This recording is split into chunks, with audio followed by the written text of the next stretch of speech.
Money is complicated, and if you can't handle it, it means you're in a complicated relationship.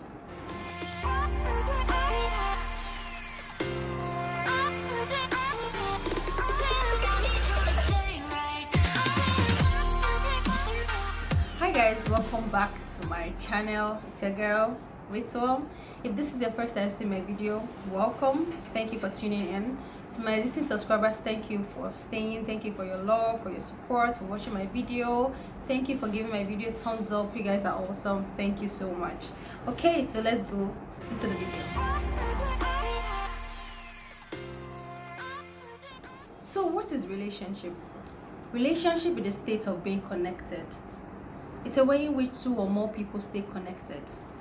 Note the key word, connection. I'm talking about your connection with your money. If you want to stay connected with your money, if you want to build a good relationship with your money, you need to start with one thing: get to know your money. Same applies to your relationship with your friends and family. You want to get to know them, right? You need to get to know your money. You need to know the do's and don'ts of your money. You need to know, how do I get this money? How do I manage this money? How do I spend this money? How do I multiply this money? In also getting to know your money, you need to know what is money to you. Yes, money means a lot of things to people. Some people see money as a means to an end. Some people see money as power. Some people see money as oppression. Some people say money brings security. Some people say money brings opportunity. Some people say money makes them feel comfortable. Some people say money makes the world go round. Some people see money as money makes them happy. Some people use money to show off, and so on. There are two types of relationship when it comes to money. We have the secured relationship and insecure relationship. For the secured relationship, it's just like having a very good relationship with your friends and families. Yes, when you have a secured relationship with money, you don't have any money issues. You know how to make your money. You know how to multiply your money. You know how to spend your money. You know how to manage your money. You don't have any money difficulty. You don't let money control you. You control it. You are in charge of your money. That is it when you have a secured relationship with money. Then for the insecure relationship, it's just like having a bad relationship with people. Things just don't go well.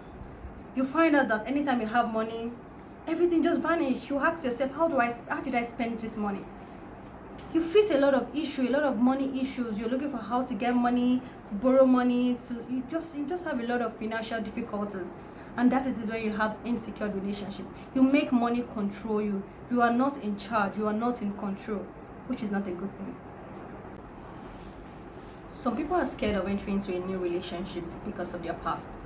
Same thing applies with money. You might be scared to invest in that platform because you already have a bad experience with money. Bad experience of managing money, bad experience of where you've invested your money. This same thing applies to investments. For you to move on and have a good and healthy relationship with money, you need to try to let go of the past. You need to always look at the future and tell yourself that yes, you are going into it, you're digging it, and forget about your past and move on. So I'll be talking about fears. Yes, some people are scared.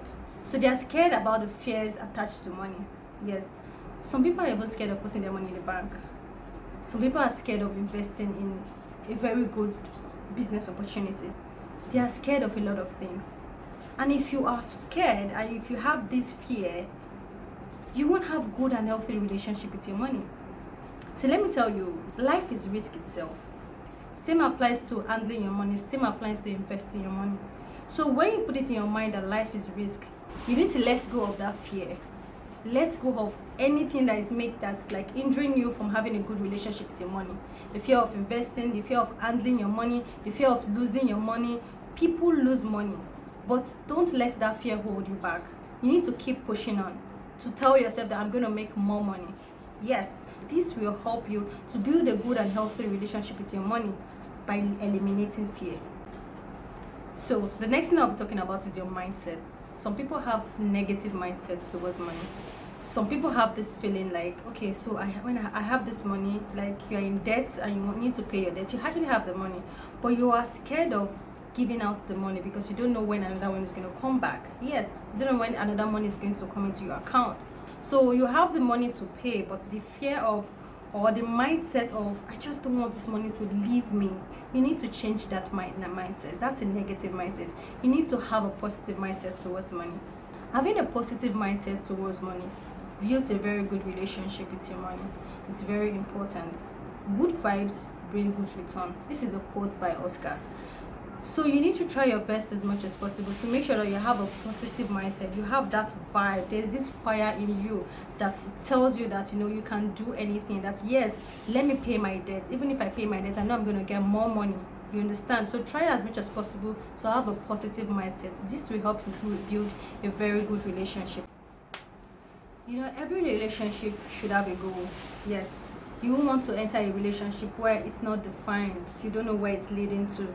Just the way you have a relationship with your partner or spouse, it should be defined. You guys should know where you are going to. You can't be with somebody or dating somebody for a few years and it's just going like that without it being defined. Same applies to your relationship with money. You want to define that relationship. You want to set a goal for yourself. It can be a long-term goal. It can be a short-term goal. Set a goal for yourself. Goals differ in people. Different people have different goals. Your goals in your 20s will be different from your goals in your 30s, in your 40s, in your 50s. As a teenager, your goal is different. So you need to define your goal. You need to know what your goals are. So let's talk about behavior and how it aligns with your goal. You won't want your goal to move to the west, while your behavior to the east. You want to try as much as possible for them to converge. So if you've set a goal for yourself, your behavior should align with your goal. So when I'm talking about your behavior aligning with your goal, setting a budget is going to help you. Some people, when they hear budget, they feel budget is like, oh, they're trying to manage their money. No. When you're trying to set your budget, you're trying to put yourself in track. You're trying to be strict with it. So it can help you achieve that goal you've set for yourself. Another thing that can hinder you from achieving that goal is emotional spending. So what is emotional spending? Emotional spending is spending attached to your emotion that does not bring any value to you. So some people spend based on how they feel. Like for example, someone broke your heart, right? And you want to feel good. You're telling yourself, you know what? I'm going to snap out of it. I'm going to feel good. And you end up just going and buying things that are not important. They are not going to add value to you. So it's important to stay focused. A lot of people face emotional spending. You want to try as much as possible for it not to get into your way. So this is what you need to do. When you have that feeling of spending, give yourself 24 hours. Yes. After 24 hours, think about it and tell yourself, do I really need to buy this thing? Because even after 24 hours, trust me, you're going to feel better. And you might end up not spending at least that particular money you want to spend, or you can even spend less. So try to give yourself time. Because if you don't, emotional spending can get in your way and it can even disrupt your goals. So the next thing is carry out a review on your relationship. Yes, every relationship needs to be reviewed periodically. It can be monthly, it can be weekly, anytime you want to review it. It's important. If you're in a relationship with a friend or a spouse, you want to sit down and say, where is this relationship going to? Yes, because your review needs to align with your goal. You want to review your goal. So if I give myself a 5-year goals or a 2-year goal and say in 2 years this is what I'm trying to achieve and everything, and every month I review and I look at it and say, okay, have I tried to achieve what I want to achieve? Am I in a good place? Am I on the same track? You want to try to make sure that you are in that line. So a periodic review is very important. Trust me, things might not go well. A lot of things can go just bad, yes. But you need to try. That's why when you keep reviewing yourself, you keep reminding yourself about your goal and putting strategies together to make sure that you achieve that goal. Remember, money doesn't define you, but serves as a mechanism to what you want to achieve. Yes, you want to be in control of your money. You don't want money to control you. You don't want to be like the man that keeps running after money till he dies. So you want to know what is your enough point. What is the point where I get satisfied? Trust me, you cannot have it all. You want to have more and more money. but you need to be contented, you need to be satisfied.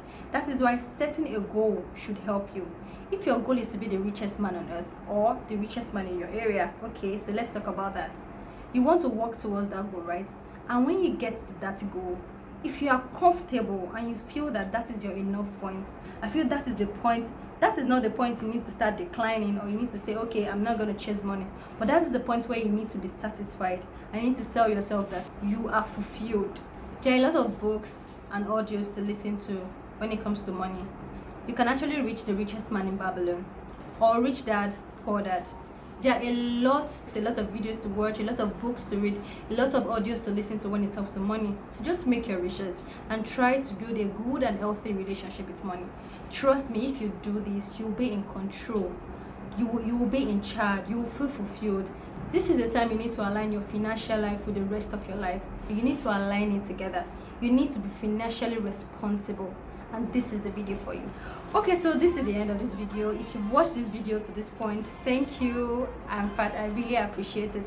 If you enjoyed this video, please give it a thumbs up. Don't forget to subscribe. Yes, subscribe. The subscribe button is below. Don't forget to subscribe, like my video, and share with your friends. Thank you so much. I'll see you in my next video.